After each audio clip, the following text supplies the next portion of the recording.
টাকা তো দিয়ে দিছি। দেখুন দাদা, সামনে পুজো আসতেছে, আমার টাকার প্রয়োজন। আপনি আমার টাকা দিন।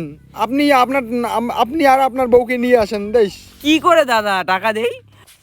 আমার কাছে খৈনি খাওয়ার টাকা নেই। দাদা আমি এখন কি করি বলুন? কি করবেন? আপনাকে বিশ্বাস করে টাকা দিলাম, আর এখন আপনি টাকা না দিলে পুজোয় আমার বউ বাচ্চাকে আমি কি পোশাক কিনে দিব?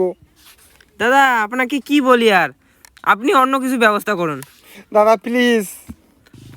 আচ্ছা ঠিক আছে, আমাকে 3 মাস সময় দিন। আমি আপনাকে টাকা পয়সা জোগাড় করে আপনাকে দিয়ে আসবো, আর আমার বউকে নিয়ে আসবো। দাদা একটু তাড়াতাড়ি করুন প্লিজ।